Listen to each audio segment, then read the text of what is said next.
Alright! So dahil paella ang gagawin natin, ito po yung ating mga sangkap, no? Kung makikita natin lahat, tahong, clams, andyan lahat. At syempre naman yung ating US 88 na long grain talaga, malambot at mabango. To start with, olive oil. Okay. Yan, huwag natin antayin na mainit. Ilagay kagad natin ang ating bacon. Yun. Diba? Lightly brown. Then, mix na natin yung ating onions. Chopped onions. And of course, chopped garlic. Olive oil or baguio oil. Pwede po. Next is our tomato sauce. And tomato sauce. Tomato sauce. The next is our chicken.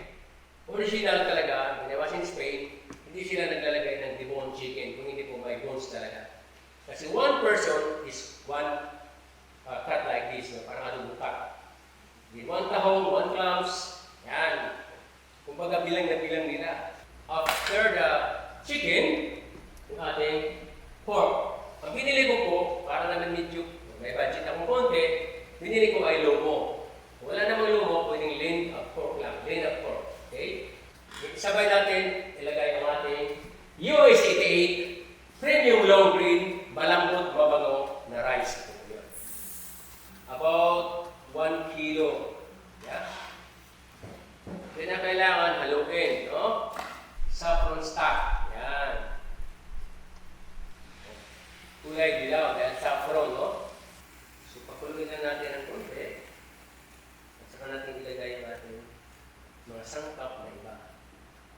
Of course, lagyan natin ng kunting salt this time. Salt and white pepper. Okay. One more. One more. And, of course, the white pepper. Ooh! Yum, yum, yum, yum, yum, yum, yum! Yum, yum, yum, yum, yum, yum, yum! Lagyan natin ng apoy habang lalagyan natin natin pusit, no? Ayan. Ngayon, lagyan natin ng ating kailangan po natin amuyin, ha? Kasi kung bumili ka sa palengke, may, kapag nakabili ka ng clams na may amoy isa, lahat yan, kapag nilagay mo sa pagkain, maamoy na yung ano. Paella. Ang ating tahong. Ganon din po, oh. Yan, dapat sariwa talaga. Pagkatapos po yan, ilagyan natin ang ating chorizo. Chorizo.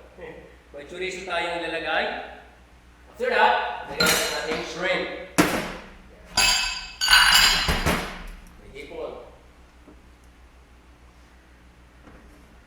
Alright, after the shrimp, ito po yung ilalagay natin. Very, very colorful, di ba? Mainlove ka sa kulay. Bango-bango pa. Lagyan natin ng wax paper, like that. Kaya lalagyan natin ng aluminum foil. Kinakailangan po siya nakasecure. Alright, so we have the preheated oven. It is about 191 and 394 degrees Fahrenheit. Mainit po yan. Lagyan natin ng ating paella. There you go. About 45 or 1 hour. About normally 30 minutes to 45 minutes sa oven. Then we have a very good paella. Okay, mga ka-yum idol. This is the moment of truth, ang ating paella. Makalipas ng 45 minutes, kukunin na natin. Oh, look at that. Mga ka-yum idol. Yan lang, ulam na, di ba? Napakaganda po. Lagyan natin ng carbohydrate para maging kumpleto ang ating paella. Ito pa, lagyan natin ng banahaw, green na sitaw. Para gumanda, di ba? May greens dapat. Ha? At syempre naman yung ating green peas. Babaw. And of course, lastly is our olive oil on top. O ito na, mga ka-yum idol, ang ating US 88 Paella Valenciana, long grain, malambot, at sobrang bango talaga. Kaya mabubusog tayo. Yum, yum, yum!